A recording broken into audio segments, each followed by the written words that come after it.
Hi everybody, I'm Laken and I'm here to talk about spiritual nutrition. I'm very nervous. This is my first video. I'll give it a little bit of time to get shared and everything. I got a doggo here, so that might be in the video. She's very cute and loving, so I'm gonna go ahead and start with an intro before we get into the real stuff. So I began exploring the worlds of spirituality, alternative science, nutrition when I was about 15. And in the time since then, I've learned more and experienced more, and I've made some beautiful connections between these concepts. Today I want to talk about the interplay of science and spirit and how we can apply that to nutrition. I think nutrition specifically this year has become exponentially important because it is something that we as individuals can tangibly control. And in the world right now, everything is hauntingly out of control. And so that's a place that we can make a choice for ourselves. Our nutrition is ours. So throughout all of this, there's going to be some science and, all of that. So I encourage questions. We've had a little bit of issues with the comment section, so I might kind of avoid that a bit as I'm going, but I'll definitely ask your questions and I'll get to them even if it's after. So we're going to start with quantum physics, the big science. I promise there's no test after, just some really cool proven concepts of our reality that I think can be very empowering to us. So quantum physics works alongside Newtonian physics. Newtonian physics is the stuff that we learned in school. It's the chemistry, atoms, all of that. But quantum better encapsulates the fabric of reality, consciousness, frequency, the universe, all of these big questions that we have in the spiritual community. So the biggest takeaway from quantum theory is that we are energetic beings in an energetic reality. And that's what you need to know here. We are energetic beings in an energetic reality. So this means that everything exists as a field of energy interacting with the energy in the field of the things around you. So our body is our field. Our energy, you can view it as an aura or any of those things, exists on the field. It's held there and it interacts with everything else, living or non-living. They all have that field and it's incredibly interactive. I have some examples of things that, especially in the spiritual community, we are very familiar with. Think crystals, crystal energy, sacred objects, the energy of a room, you walk in and or in the sense of living things, there's plant spirits, another person's energy, Sometimes we know immediately as soon as we are face to face with another person, and then spirit animals. These are all things that we feel them right here. And they're described quantumly, most accurately. The biggest example of these things that are interactive energy with us, is food. I held that back because that's the big thing. It's food, the things that we consume. So food, drinks, medicine, things that we consume when I say the word food. And the cool thing about it is these are the things that we control. When you consume something, you are physically and energetically making it a part of yourself as who you are. It's ours though. So a little more science coming here. Stay with it.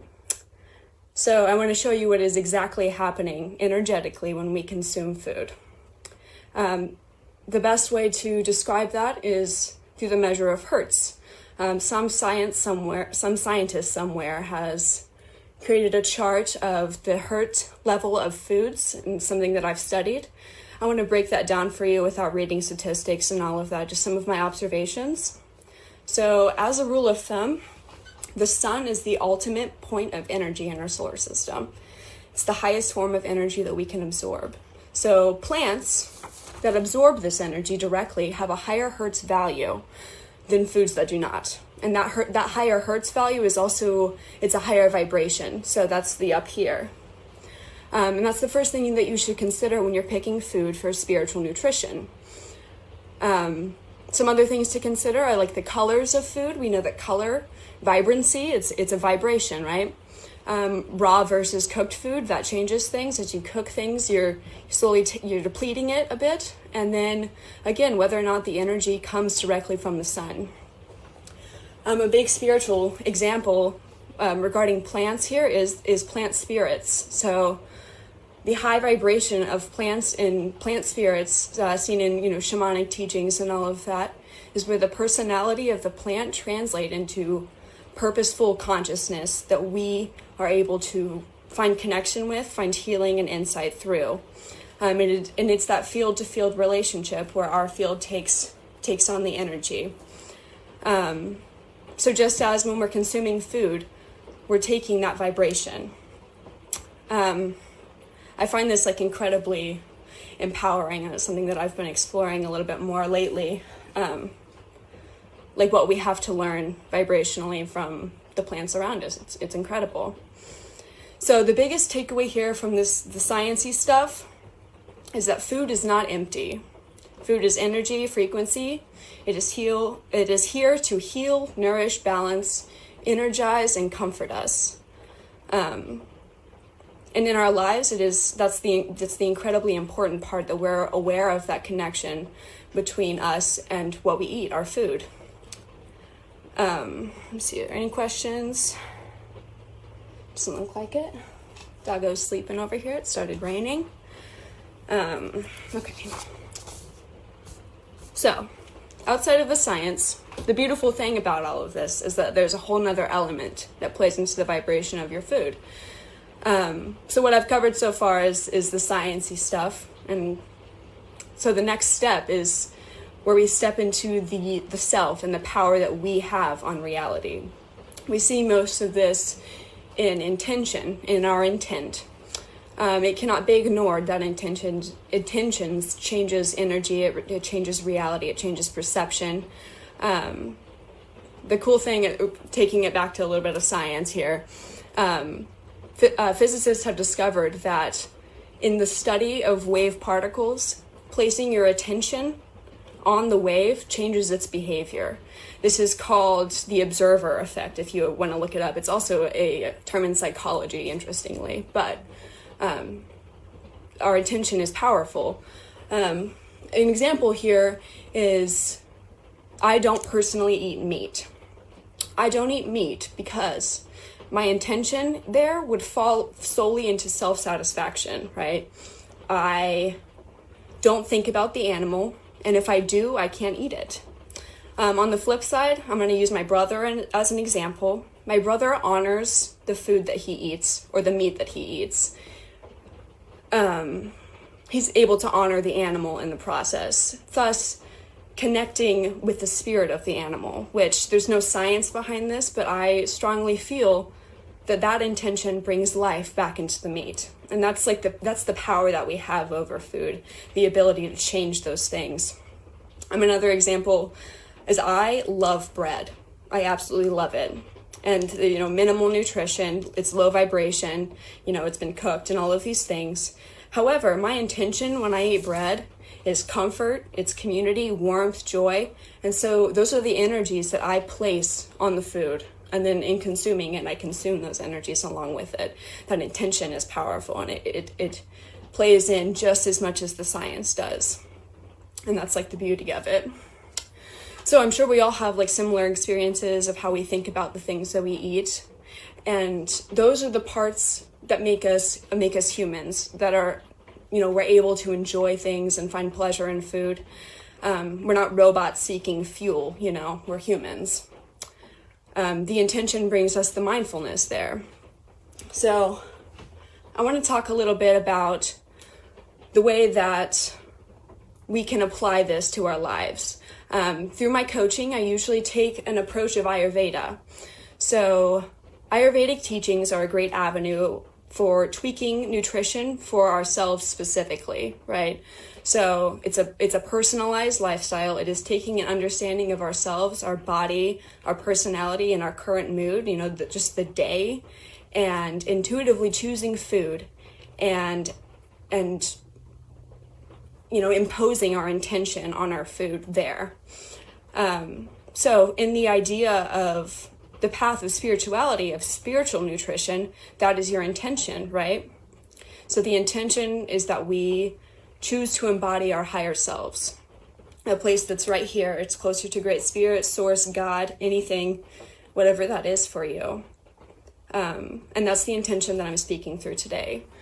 So, I think of my higher self, I see like a being of light, right? And I have dark raven wings and like above it all and aware of everything. But when it comes down to it, I'm Laken. I'm right here. I'm in the physical reality, and I have problems and illnesses and all of these things that, you wouldn't have as your higher self. And I think that a lot of that comes to our ability to hold that space, that higher self. So there's lots of tools for that, meditation, divination, ritual, prayer, many more. And I think that food is one of those things. What we eat, it's overlooked here. It's not put in a spiritual place, even though it's imperative to our daily lives. It's something that we have to have and that we spend a lot of time on and connects us to other people and something that brings us joy. It deserves a place in the spiritual realm, and we have control over it. We get to choose it and place our intentions on it. And those are the big important parts of that. So we know that we are energetically interactive with the world around us. We know food is pointingly included in these connections. Food as a tool can allow us to rise.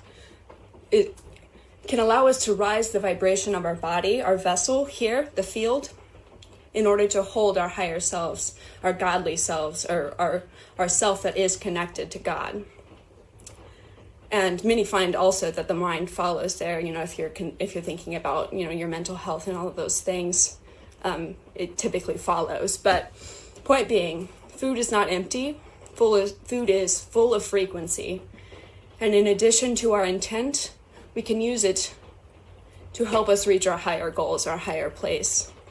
Okay, so any questions? Somebody said alcohol and caffeine. Okay, so that's interesting.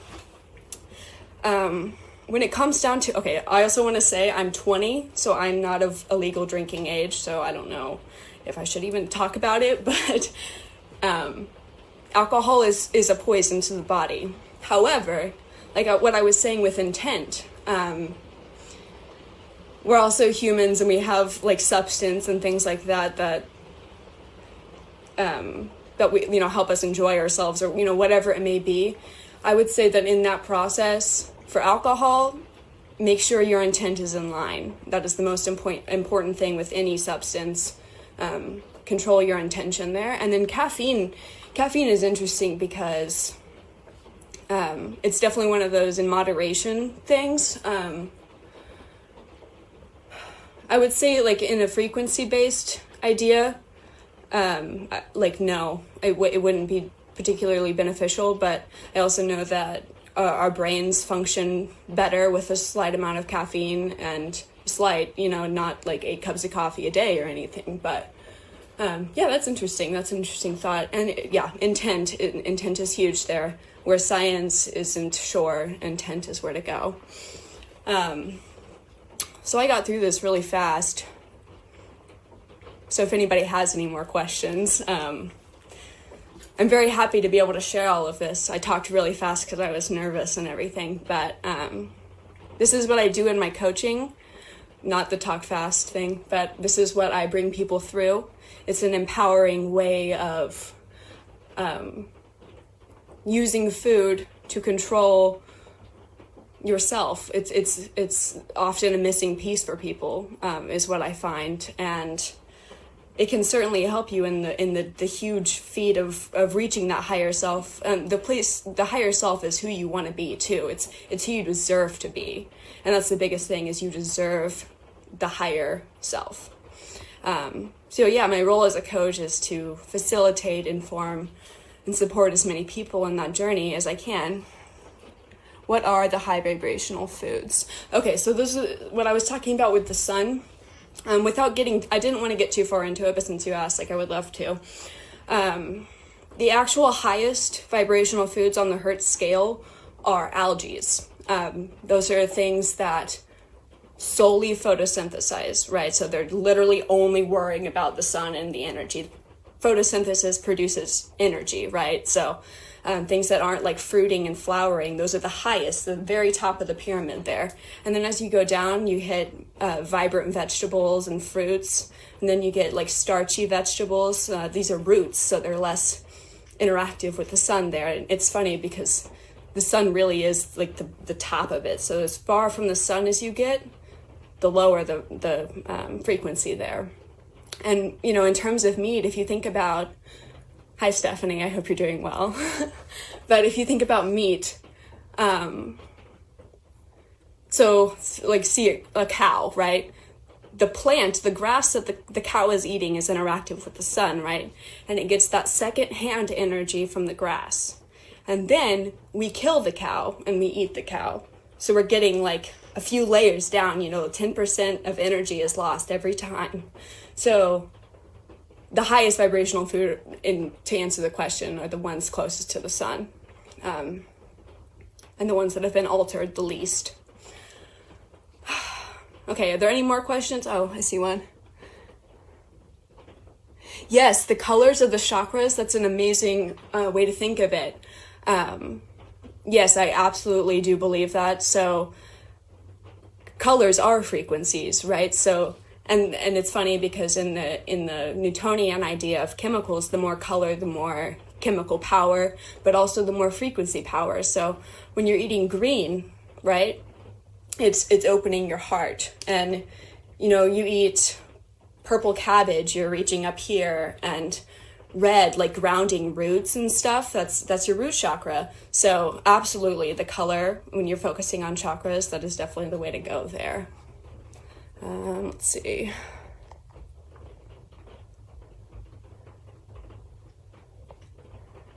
Awesome. So if there is nothing else, yeah, I'm very glad to have done this. Oh my gosh, so nervous. I've never, these have been ideas in my head, and it's very nice to talk about them and apply them in my coaching. Oh, and if you're interested in coaching, I am offering 30-minute consults. If you want to talk about finding your personal path in this, taking what I've told you and tweaking it for yourself, definitely open to that. Or if you want to talk concepts, I'm also taking long-term clients, which are,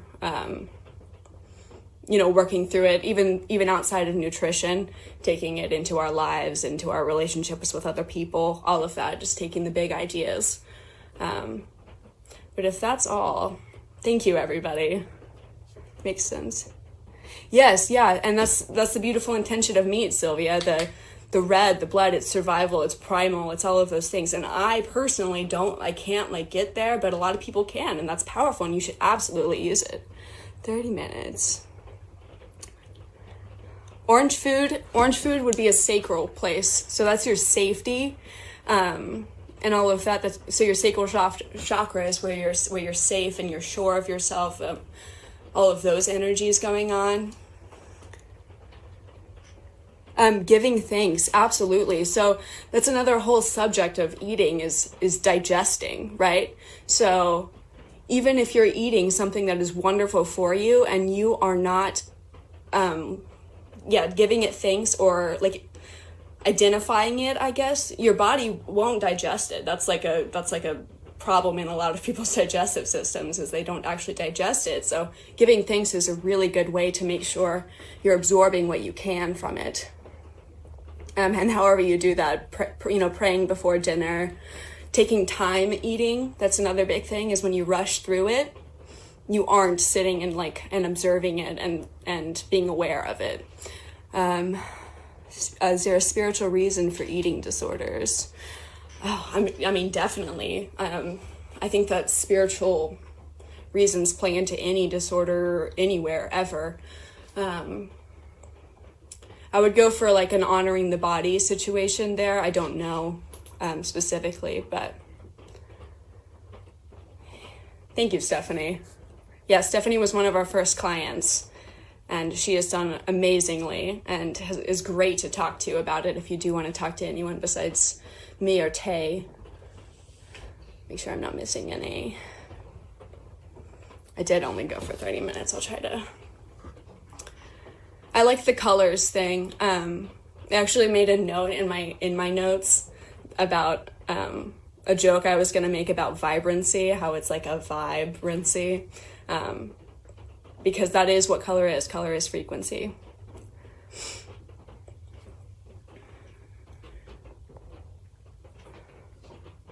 Yes, Stephanie.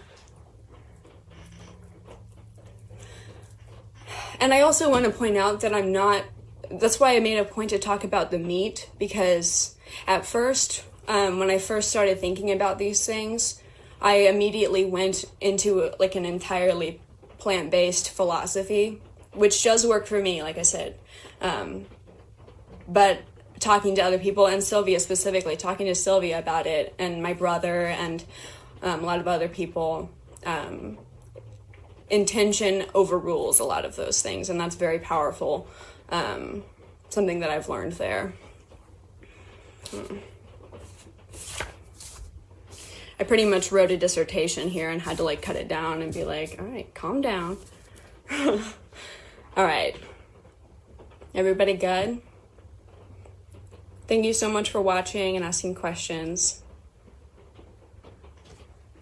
I'm gonna go. Thank you guys.